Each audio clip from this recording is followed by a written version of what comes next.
لا إله إلا الله، لا إله إلا الله، لا الله أكبر الله أكبر لا إله إلا الله.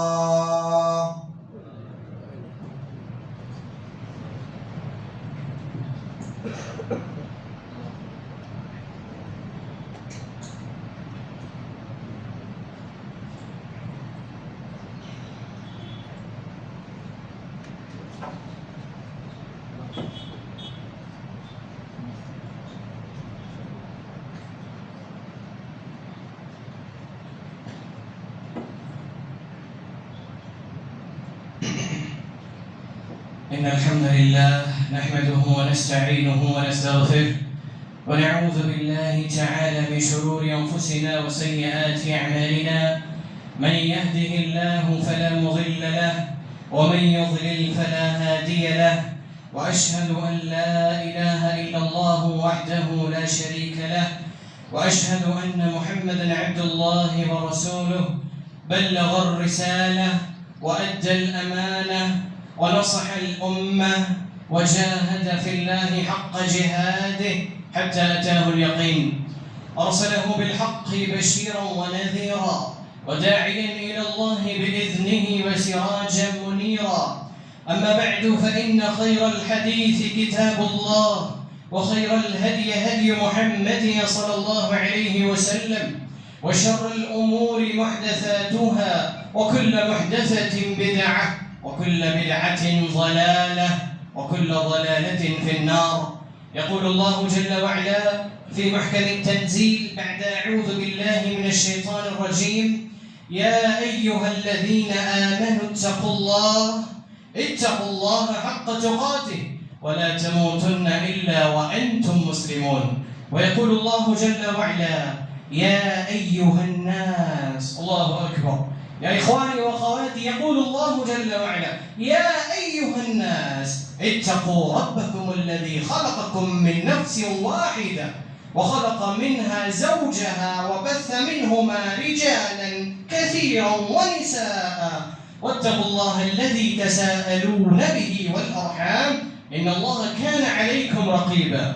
ويقول الله جل وعلا: يا أيها الذين آمنوا اتقوا الله وقولوا قولا سديدا يصلح لكم أعمالكم ويغفر لكم ذنوبكم، ومن يطع الله ورسوله فقد فاز فوزا عظيما.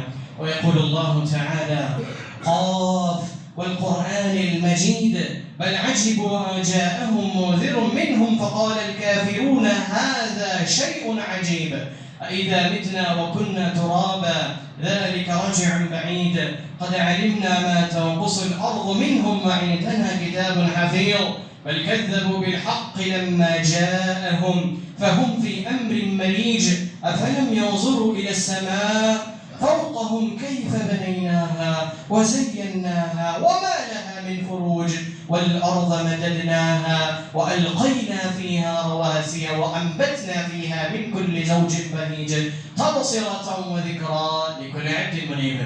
ويقول الله جل وعلا في محكم التنزيل بعد أعوذ بالله من الشيطان الرجيم: في بيوت أذن الله أن ترفع ويذكر فيها اسمه يسبح له فيها بالغدو والآصال. ويقول الله تعالى: رجال لا تلهيهم تجارة ولا بيع عن ذكر الله وإقام الصلاة وإيتاء الزكاة. ويقول الله تعالى: يخافون يوما تتقلب فيه القلوب والأبصار. كلمة الله هي العليا. اللهم أرنا الحق حقا وارزقنا اتباعه وأرنا الباطل باطلا وارزقنا اجتنابه. سبحانك لا علم لنا إلا ما علمتنا إنك أنت العليم الحكيم. محترم سامعین الكرام، اللہ سبحانہ وتعالی ہم سب کے خالق مالک رازق ہیں کہ اس رب العالمین کے سوا کوئی معبود برحق نہیں، کوئی معبود حقیقی نہیں، کوئی خالق و مالک نہیں کہ جس رب العالمین کے سوا اس پوری کائنات کو چلانے والی ذات کوئی اور نہیں کہ جس رب العالمین نے ہمیں اس قدر نعمتیں عطا کی، یہ پیغام دیا وَإِن تَعُدُّوا نِعْمَةَ اللَّهِ لَا تُحْصُوهَا. اگر یہ انسان اور یہ جنات جو اللہ نے ان کو نعمتیں عطا کی ہیں، اگر یہ اس کو گننا شروع کر دے، اس کو شمار کرنا شروع کر دے، تو ان کے اندر اتنی طاقت نہیں، صلاحیت نہیں، قابلیت نہیں، لیاقت نہیں، اور ان کے اندر اتنی حیثیت نہیں کہ یہ ہماری نعمتوں کو گن سکے، اس کو شمار کر سکے. سامعین مکرم، وہ میرا اور آپ کا رب ہے جس نے ہمیں اتنی نعمتیں عطا کی، اور نعمتوں میں سب سے عظیم نعمت توحید بھی ہے. اس پر بھی ہمیں اللہ کا شکر ادا کرتے ہوئے الحمدللہ دل کی گہرائیوں سے کہنا چاہیے. اسی طرح سامعین مکرم، وہی میرا اور آپ کا رب ہے جس نے ہماری رشد و ہدایت کے لیے، رہبری و رہنمائی کے لیے انبیاء اور پیغمبروں کو دنیا میں مبعوث کیا، اور آخری کڑی اس ہستی کو بنایا، اس مبارک ہستی کو بنایا کہ جس جیسی مبارک ترین ذات قیامت تک دوبارہ پیدا نہیں ہو سکتی. کون ہے وہ؟ محمد رسول اللہ صلی اللہ علیہ وسلم، کہ جن پر ایک مرتبہ اگر کوئی درود پڑھ لیتا ہے اللہ تعالیٰ اس پہ 10 رحمتیں نازل کرتے ہیں، اس کے 10 گناہوں کو مٹاتے ہیں، اس کے 10 درجات کو بلند کر دیتے ہیں. اللہم صلی علی محمد وعلی آل محمد کما صلیت علی ابراہیم وعلی آل ابراہیم انک حمید مجید وبارک علی محمد وعلی آل محمد کما بارکت علی ابراہیم وعلی آل ابراہیم انک حمید مجید. محترم سامعین کرام، آج کے اس جمعہ میں خطبے کے لیے ذمہ داران نے جس موضوع کی طرف توجہ دلائی ہے وہ موضوع ہے مدرسے کی اہمیت اور اس کی ضرورت. سامعین مکرم، یہ مساجد، مدارس، اس روئے زمین پر جتنے مساجد و مدارس ہیں یہ اللہ کے شعائر ہیں، یہ شعائر اللہ ہیں، یہ اسلام کے قلعے ہیں. اور اللہ تعالیٰ اسی بارے میں اپنے قرآن میں پیغام دے رہے ہیں اس کی عظمت کو بتانے کے لیے کہ جہاں پر اللہ کا ذکر کیا جاتا ہے، جہاں پر اللہ کی عبادت کی جاتی ہے، جہاں پر عبادت کا طریقہ اور سلیقہ سکھایا جاتا ہے، یہ مسجد و مدرسہ اللہ تعالیٰ نے اس کی عظمت کو بیان کیا. آپ دیکھیں اللہ تعالیٰ نے کیا کہا. اللہ سبحانہ و تعالیٰ یہ پیغام دے رہے ہیں فی بیوت اذن اللہ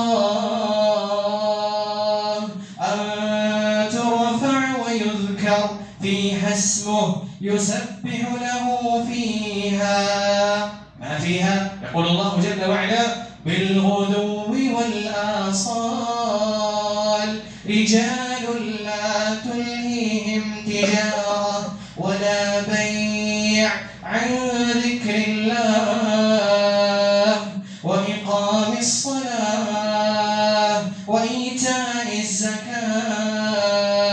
وقال يخافون يوما تتقلب فيه القلوب والأبصار. اللہ تعالیٰ نے مسجد و مدرسے کے مقام کو، اس کی عظمت کو بیان کرتے ہوئے کہا کہ وہ اللہ کے گھر، فی بیوت اذن اللہ، وہ اللہ کے گھر جس کو بلند کرنے کا اللہ نے حکم دیا. اللہ نے کہا جو نیک اللہ کے متقی بندے ہوتے ہیں وہ ان گھروں کو جہاں بلند کرتے ہیں وہاں پر وہ فی حسبہ یسبح لہ فیہا، وہ اس میں اللہ کا نام لیتے ہیں، اللہ کو یاد کرتے ہیں، اس کی تسبیح، اس کی تحمید، اس کی بڑائی، اس کی کبریائی، اس کی عظمت، اس کی شان، اس کی شوکت کو وہاں پر بیان کرتے ہیں. اور کیسے بیان کرتے ہیں؟ 1 منٹ، 2 منٹ، 1 گھنٹہ یا 2 گھنٹہ نہیں، بالغدو والآصال، صبح اور شام وہاں وہ اللہ کو یاد کرتے ہیں. وہ ایسے لوگ ہیں رجال، وہ ایسے لوگ ہیں لا تلہیہم تجارہ، ان کی تجارت ان کو اللہ کے ذکر سے غافل نہیں کرتی، اور ولا بیع، ان کی خرید و فروخت ان کو اللہ کے ذکر سے غافل نہیں کرتی، بلکہ کہا وَإِقَامِ الصَّلَاةِ، وہ نماز قائم کرتے ہیں، وَإِيتَاءِ الزَّكَاةِ، زکوٰۃ ادا کرتے ہیں، يَخَافُونَ يَوْمًا، يَخَافُونَ يَوْمًا، اس دن سے کرتے ہیں يَوْمًا تَتَقَلَّبُ فِيهِ الْقُلُوبُ وَالْأَبْصَارُ، جس دن کو جب وہ دن واقع ہو جائے گا تو انسان کی آنکھیں اور اس کے دل الٹ پلٹ ہو جائیں گے. یعنی قیامت کے دن جب واقع ہوگا تو اللہ تعالیٰ اس کے بارے میں یہاں بیان کر رہے ہیں کہ اس دن جتنے انسان ہیں روئے زمین پر، ابصار، ان کی آنکھیں اور ان کے دل الٹ پلٹ ہو جائیں گے، بے چین ہو جائیں گے. یہ اللہ کے نیک لوگ اس دن سے ڈرتے ہیں. تو سامعین مکرم آپ دیکھ اللہ تعالیٰ یہاں پر اللہ کے گھر کی مسجد و مدرسے کا مقام بیان کر رہا ہے کہ اللہ نے حکم دیا اس عمارت کا، اس بلڈنگ کا جو یہ بلند کرتے ہیں دنیا کے اندر، اور اس میں اللہ کو یاد کرتے ہیں، اس کی تسبیح و تحمید بیان کرتے ہیں۔ ایک دوسری جگہ اللہ تعالیٰ نے اس کی عظمت کو بتایا، اس کے مقام کو بتایا، کیا فرمایا؟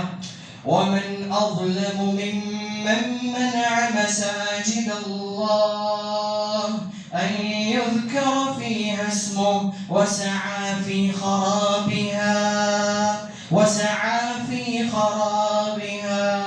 وقال أيضا أولئك ما كان لهم أن يدخلوها إلا خائفين وقال ولهم في الدنيا خزي ولهم في الآخرة عذاب عظيم۔ اللہ نے کہا کہ اس سے بڑا ظالم کون ہے اللہ کے نزدیک، اس سے بڑا بدترین کون ہے، اس سے بڑا بدنصیب کون ہے جو اللہ کے گھروں میں آنے سے، یہاں پہ ذکر کرنے سے لوگوں کو روکتا ہے، لوگوں کو سلسلے میں چاہتا ہے کہ وہ یہاں پر نہ آئے۔ اللہ نے کہا اس کے لیے دنیا اور آخرت میں ذلت ہے، دنیا اور آخرت میں رسوائی ہے، دنیا اور آخرت کا عذاب اس کے لیے تیار کیا گیا ہے۔ سامعین مکرم، ان دونوں آیتوں کی روشنی میں اہل علم کہتے ہیں اللہ تعالیٰ یہاں پہ مسجد و مدرسے کے مقام کو بیان کر رہے ہیں، کیونکہ مسجد میں مدرسہ بھی داخل ہے۔ کیوں داخل ہے؟ آپ دیکھیں صحابہ کرام کے دور میں، تابعین کے دور میں، تبع تابعین کے دور میں جتنی مساجد تھی، ان مساجد میں تعلیم کا انتظام تھا، وہ مساجد بذات خود مدرسہ تھے۔ اور آج بھی آپ جا کر دیکھ رہے سعودی عرب میں مسجد حرام ہو یا مسجد نبوی ہو یا مسجد قباء ہو، جتنی مساجد ہیں ان تمام مساجد میں جو اس روئے زمین کی سب سے عظیم مسجدیں ہیں، ان مسجدوں میں تعلیم کا نظام ہے، اہل علم بیٹھ کر وہاں تعلیم دے رہے ہیں۔ تو سامعین مکرم، پتہ کیا چلا؟ مسجد و مدرسے کی اہمیت واضح ہو رہی ہے۔ مسجد کیا ہے؟ مسجد اللہ کی عبادت کی جگہ ہے، یہاں اللہ کی عبادت ہوتی ہے۔ اور مدرسہ کیا ہے؟ مدرسہ اس کو کہتے ہیں جہاں اللہ کی عبادت سکھائی جائے۔ مسجد اللہ کی عبادت کی جگہ ہے، مدرسہ اللہ کی عبادت کو سیکھنے کی جگہ ہے۔ یہ دونوں بڑے مقام کے حامل ہیں، بڑے منزلت اور بڑے مرتبے کے حامل ہیں۔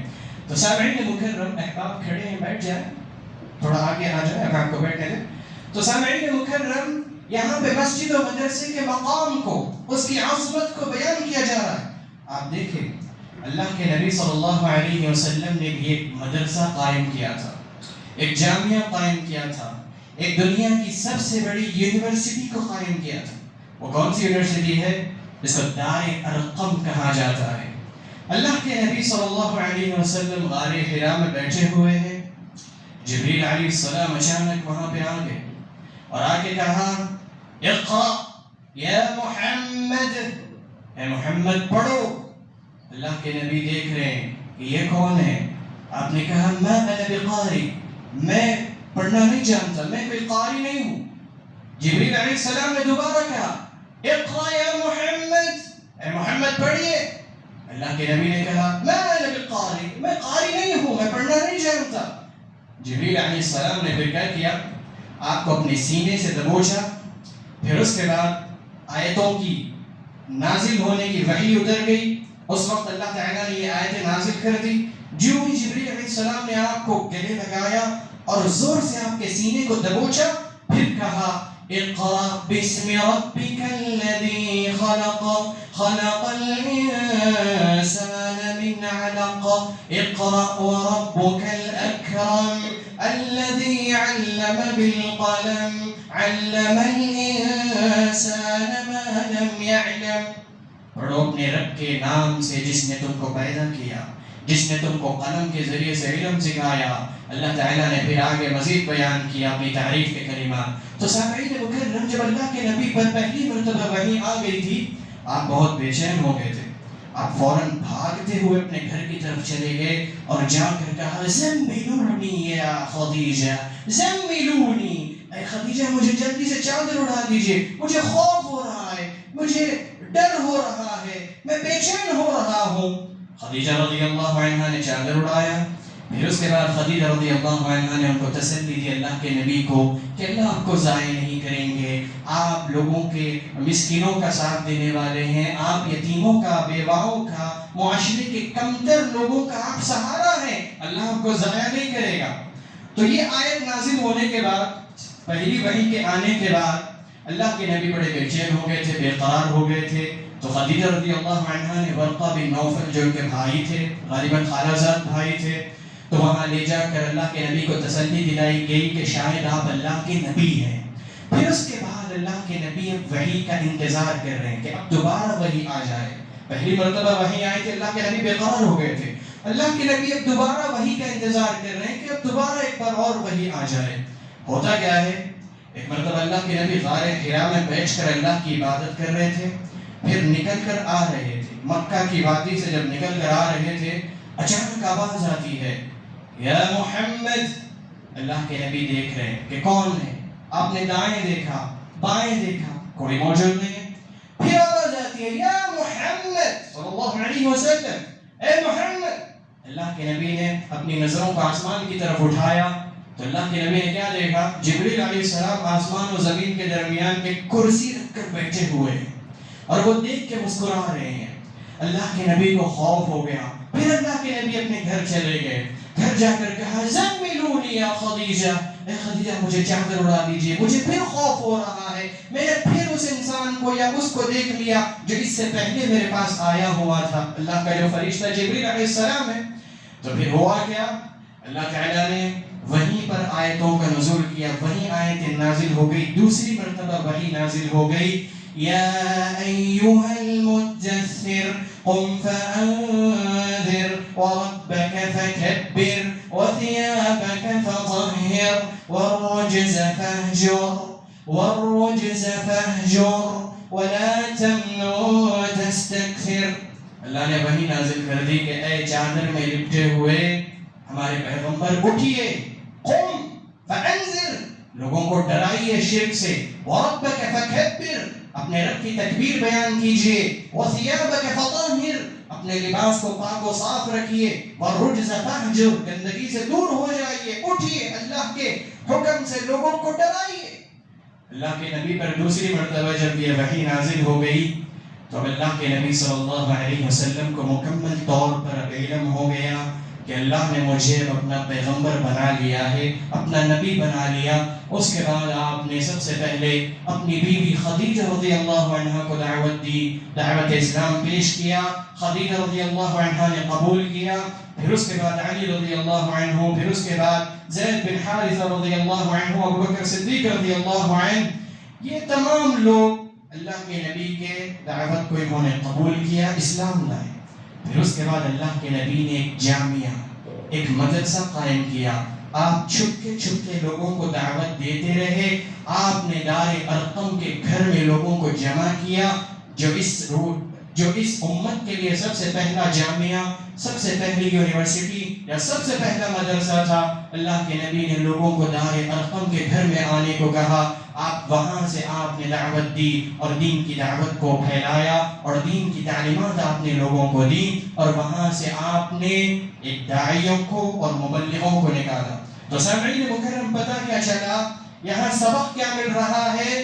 یہ مدرسے کی اہمیت ہمارے سامنے واضح ہو رہی ہے کہ اللہ کے نبی نے بھی مدرسے کو قائم کیا تھا جس کو دار ارقم کہا جاتا ہے. سامعین مکرم, عمومی طور پر آج اگر مسلمانوں کو دیکھا جائے تو مسلمانوں کی یہ سوچ بن چکی ہے کہ مسجد اور یہ مدرسہ, یہاں تو کمزور لوگ رہتے ہیں جن کے پاس کچھ نہیں ہوتا, وہ مسجد پکڑ لیتے ہیں یا مدرسہ پکڑ لیتے ہیں. انسان کہہ رہا ہے کہ آج تو ماڈرن تعلیم ہونی چاہیے, آج تو آگے بڑھنا چاہیے دنیا میں. واللہ العظیم, اقسم باللہ العظیم, انسان ذلیل ہو جائے گا جب وہ دین کو چھوڑ دے گا, دین اسلام کو چھوڑ دے گا, مسجد و مدرسے کو چھوڑ دے گا.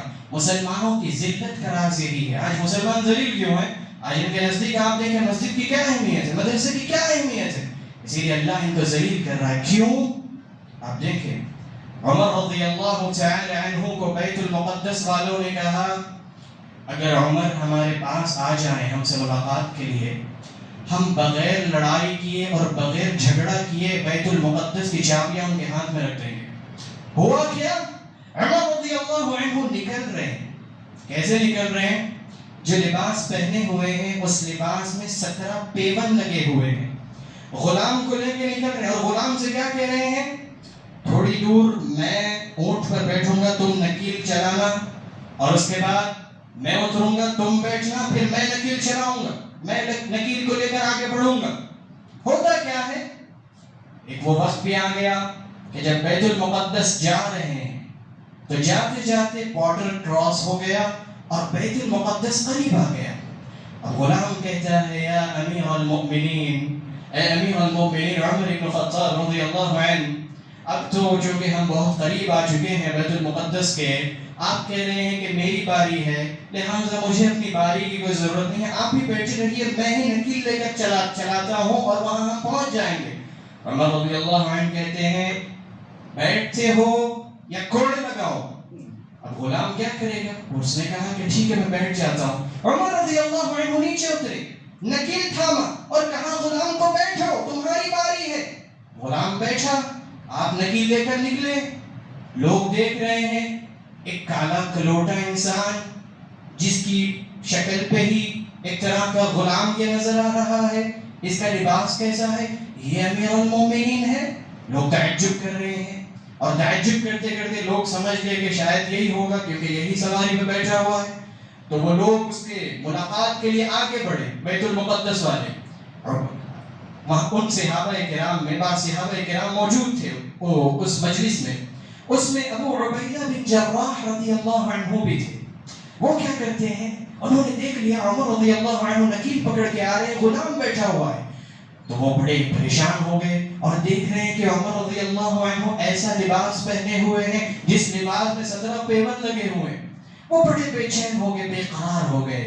کیا کرتے ہیں، قریب جاتے ہیں، عمر رضی اللہ عنہ کے کان کے قریب جا کے کہتے ہیں یا امیر المؤمنین، اے امیر المؤمنین عمر بن خطاب رضی اللہ عنہ، بیت المقدس والوں نے آپ کو بلایا، آپ کے لیے کتنا اچھا ہوتا، کتنا بہتر ہوتا کہ آپ کیا کرتے، آپ تھوڑا اچھا لباس پہن لیتے تاکہ آپ کے وقار میں اضافہ ہو جاتا، آپ کے عزت و ہیبت میں اضافہ ہو جاتا، آپ کی دہشت و وحشت ان کے دلوں میں مزید اور بڑھ جاتی اور آپ سواری پر بیٹھ کر آتے.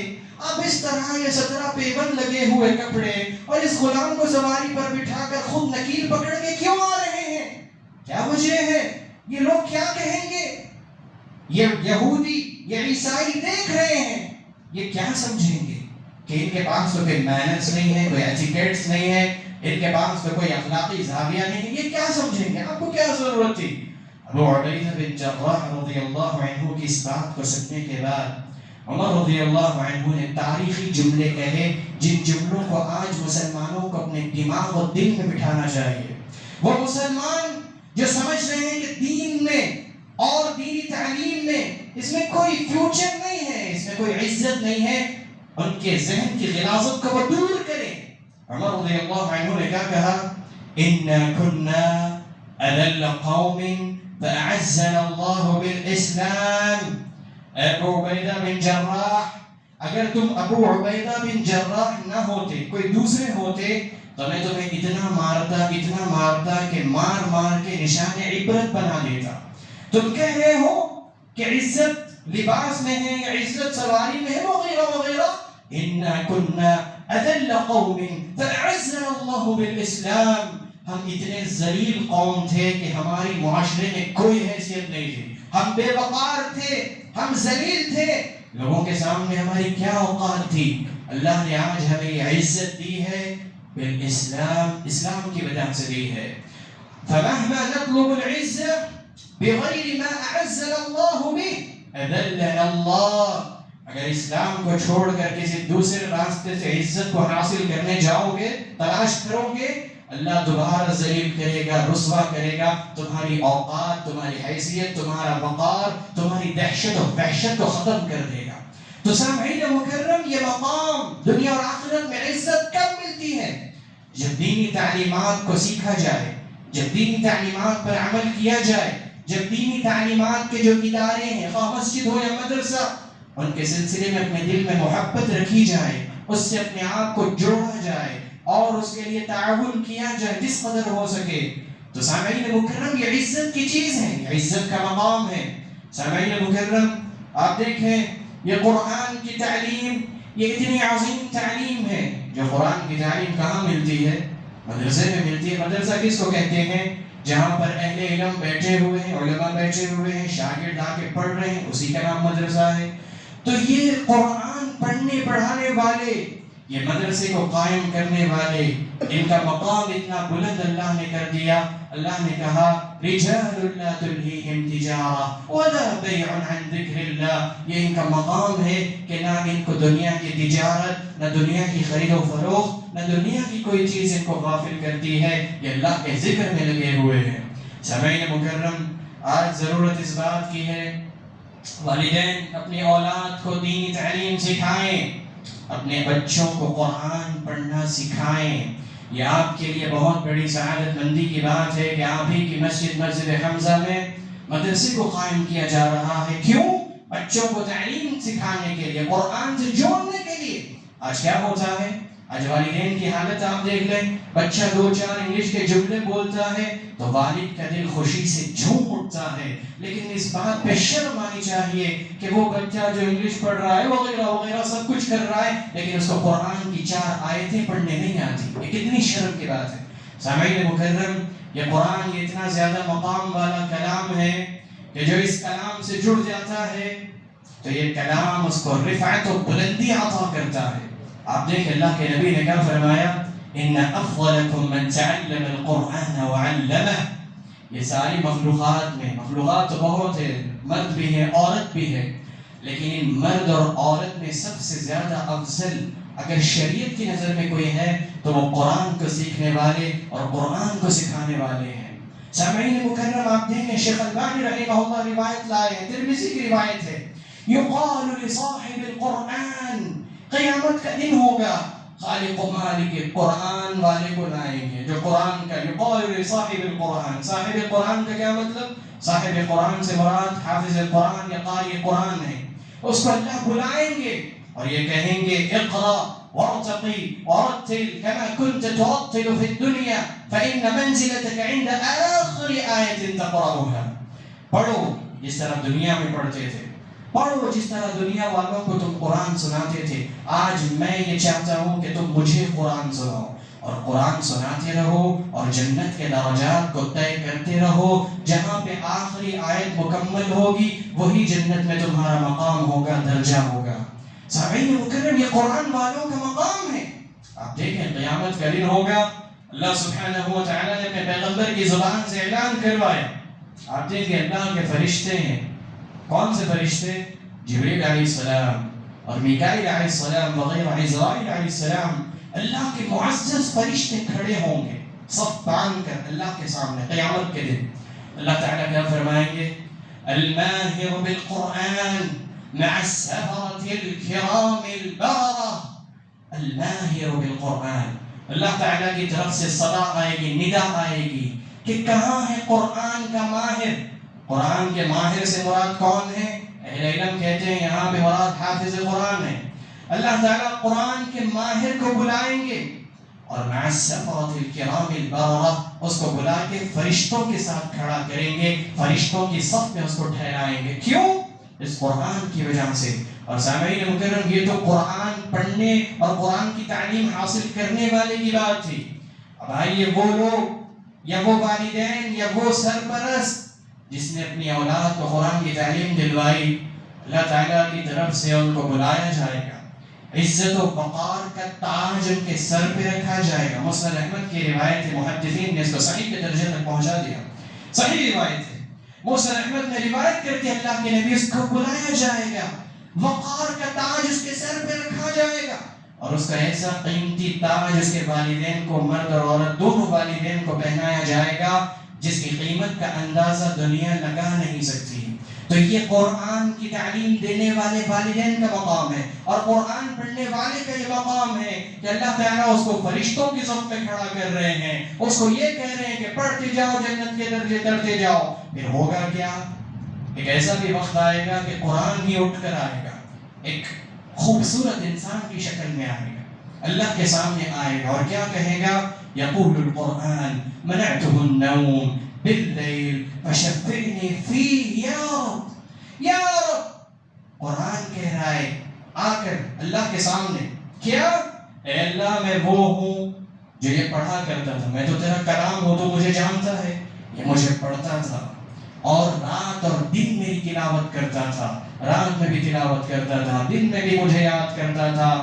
آپ دیکھیں مدرسے کے جو بچے ہوتے ہیں سبق سنانے کے لیے ان کو تہجد میں جگایا جاتا ہے، دن میں پڑھایا جاتا ہے، تو یہ ان کا پڑھنا یہ ضائع نہیں ہوگا، بلکہ یہی وہ پڑھنا ہے جو کل قیامت کے دن قرآن آئے گا اور کہے گا اے اللہ میں نے اس کو نیند سے روکا اور دن میں اس کو میں نے سکون سے روکا، یہ مجھے یاد کرنے کے لیے کوئی کسر نہیں چھوڑتا تھا، مجھے یاد کرنا تھا۔ فشفعنی فیہ، اے اللہ میں آج تجھ سے سوال کر رہا ہوں، میری شفاعت اس کے حق میں لکھ دے، میں اس کے لیے شفاعت کر رہا ہوں، اس نے اگر کوئی چھوٹے موٹے یا کبیرہ صغیرہ جو بھی گناہ کیے ہیں، اے میرے رب میں تجھ سے شفاعت کر رہا ہوں، اس کو معاف کر دے۔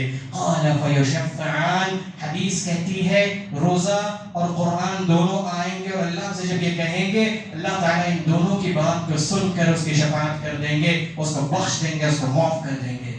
تو سامعین مکرم، یہ مقام ہے دینی تعلیم کا، یہ مقام ہے اللہ کے گھر مسجد کا، یہ مقام ہے دینی تعلیم کے ادارے مدرسوں کا۔ اور سامعین مکرم، عزت، شان، وقار، دہشت، وحشت اسی وقت مسلمانوں کی قائم ہو سکتی ہے جب مسلمان ان دینی اداروں سے جڑے اور اپنی اولاد کو دین کی تعلیم دے، دین سکھائیں۔ اور یہ دین سکھانا اتنا ضروری ہے، آپ دیکھیں کتنے والدین ہیں جو اپنی اولاد کو دنیاوی تعلیم پڑھا کر مر جاتے ہیں، اولاد کو کبھی یہ توفیق نہیں ہوتی کہ والدین کے لیے ہاتھ اٹھا کے دعا کر لے۔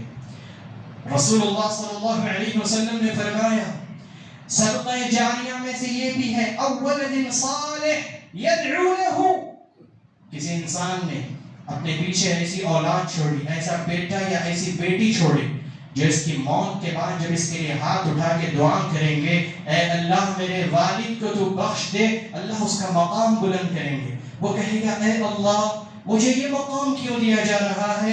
اس سے کہا جائے گا جو اولاد پیچھے چھوڑ کے آئے ہو نیک تربیت والی، اور جو اولاد پیچھے چھوڑ کے آئے ہو دینی تعلیم والی، وہ اولاد نے آج تمہارے لیے دعا کی، اس دعا کے بدلے اللہ تمہارے اس درجے کو بلند کر رہے ہیں۔ تو سامعین مکرم، اولاد دعا کب کرے گی؟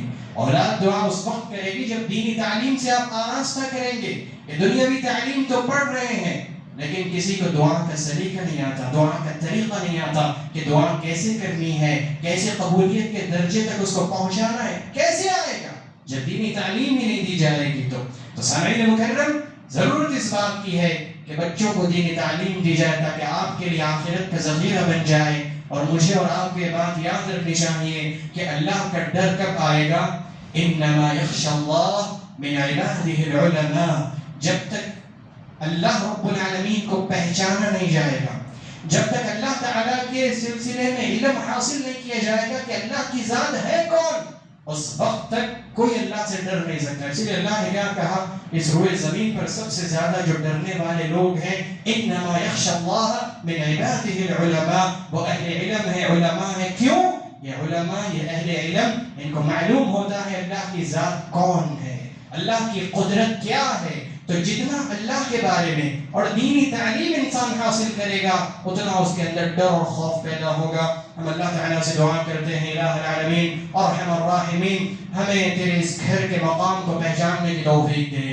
الہ العالمین، جو تیرا گھر ہے مسجد کی شکل میں ہو یا مدرسے کی شکل میں ہو، جہاں تیرا نام لیا جا رہا ہے، تیری عبادت کا طریقہ اور سلیقہ سیکھا جا رہا ہے، تیری عبادت کی جا رہی ہے، اس کی عظمت کو ہم اپنے دلوں میں بٹھانے کی توفیق دے۔ الہ العالمین، ہم تمام کے گناہوں کو معاف فرما دے۔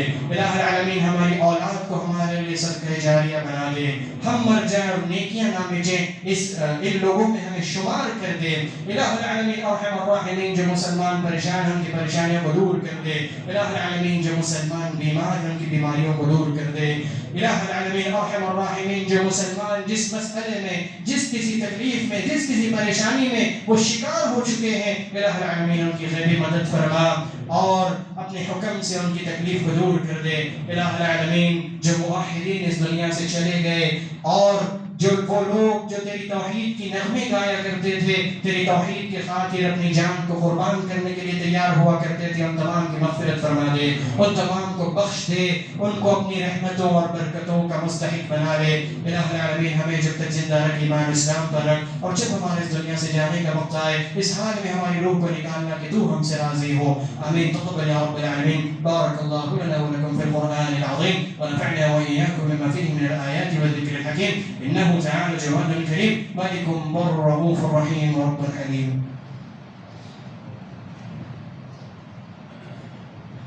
الحمد لله على إحسانه والشكر له على توفيقه وامتنانه وأشهد أن لا إله إلا الله وحده لا شريك له تعظيما لشانه وأشهد أن محمدا عبد الله ورسوله الداعي إلى رضوانه صلى الله عليه وعلى آله وصحبه وسلم تسليما كثيرا. أما بعد فيا عباد الله رحمني ورحمكم الله إن الله يأمركم بالعدل والإحسان وإيتاء ذي القربى وينهى عن الفحشاء والمنكر والبغي يعظكم لعلكم تذكرون. اذكروا الله يذكركم وادعوه يستجيب لكم ولذكر الله أكبر والله يعلم ما تصنعون. قم إلى عبادة الله.